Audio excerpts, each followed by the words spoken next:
जब आप स्ट्रगल कर रहे होते हैं अपने लाइफ में, अपना कैरियर बनाने के लिए उलझ रहे होते हैं, तो आपको हर जगह से निराशा हाथ लगती है। कुछ लोग आपको छोड़कर चले भी जाते हैं। तो आपको ये बात भूलना नहीं, अपने दिमाग में याद रखना है कि जिस दिन आपका सिलेक्शन होगा और कामयाब होंगे, ये लोग वापस मक्खी की तरह लौट के आएंगे। तो जो लोग आपको छोड़ के गए थे या गई थी, जब वो वापस आए आपके पास, तो उनको इस बात का हमेशा अफसोस रहे कि काश मैं इसको उस दिन छोड़ के ना जाता, तो आज मैं भी इसके साथ हंस खेल के रह सकता था, इससे बातचीत कर सकता था, इसके साथ जीवन में कुछ आगे बढ़ सकता था। आप जो भी आज ये पढ़ाई कर रहे हो, ये एक टाइप की तपस्या है। तो आपकी इस तपस्या के लिए मैं एक बात भी कहना चाहूंगा भाई, कि जब तक ना सफल हो, नींद चैन को त्यागो तुम, संघर्षों का मैदान छोड़कर मत भागो तुम। कुछ किए बिना ही जय जयकार नहीं होती, और कोशिश करने वालों की कभी हार नहीं होती।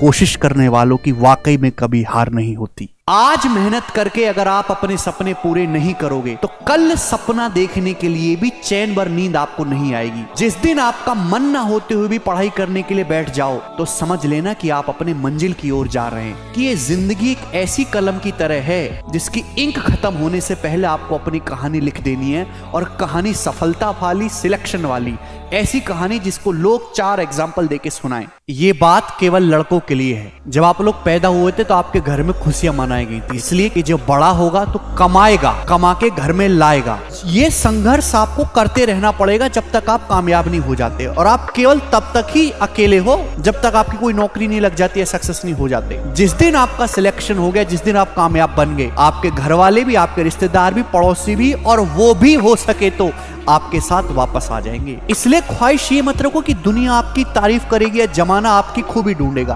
आपके घर वाले आप पे नाज कर सकें, बस इतना काफी है। अगर आप सिलेक्शन लेना चाहते हैं, तो मेरे कहने से एक काम करो। सबसे पहले पढ़ाई करते समय जो फोन है, या तो इस फोन को पूरी तरीके से ऑफ कर दो, या इसको एयरप्लेन मोड में डाल दो। आप अगर वीडियो लेक्चर देख रहे हैं तो अलग बात है। केवल वीडियो लेक्चर देखने से भी सिलेक्शन नहीं हो सकता। Only self study, self practice, self पढ़ाई कमरे के अंदर इज द राइट की टू गेट सक्सेस। फोन आप तभी देखोगे, सोशल मीडिया, जब आप अपने दिन का आवरली पढ़ाई का टारगेट बेस्ड जो टास्क है वो कंप्लीट कर लोगे। एसएससी के एग्जाम में सिलेक्शन लेने के लिए पता सबसे जरूरी चीज क्या है? टैलेंट नहीं है। एक बालक ऐसा है जो पहले दिन 10 घंटे पढ़ता है, फिर दूसरे दिन भी पढ़ता है, फिर ब्रेक कर देता है, 3 दिन तक नहीं पढ़ा, फिर 15 घंटे पढ़ा, फिर कुछ नहीं पढ़ा, फिर 2 घंटे पढ़ा। इसका कुछ नहीं होना। एक बालक है जिसकी क्षमता ही नहीं 10 घंटे सिटिंग करने की, वो बेचारा डेली 6 घंटे पढ़ पाता है, लेकिन डेली पढ़ता, उसने प्रोसेस 8 महीने तक किया। तो मैं ये मानता हूं कि ये लड़का कहीं नहीं जाएगा, और ये लड़का सिलेक्शन ले जाएगा, चाहे पढ़ाई में कितना ही एवरेज या कमजोर क्यों ना हो। ये बारिश की बूंदें जब टप टप टप टप टप टप गिरती रहती है ना, तो पत्थर में भी दरार ला देती है। ठीक ऐसे कि आप लेकिन लगातार 8-10 महीने तक पढ़ाई करो, वो है कंसिस्टेंसी। कि जिस उम्र में तुम लोग हो ना,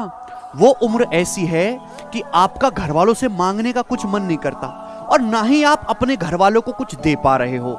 बस आपके पास एक उम्मीद है कामयाब होने की, सरकारी नौकरी लग जाने की, कि मेरी किस दिन नौकरी लग जाए और मैं अपने घर वालों को ये करूं।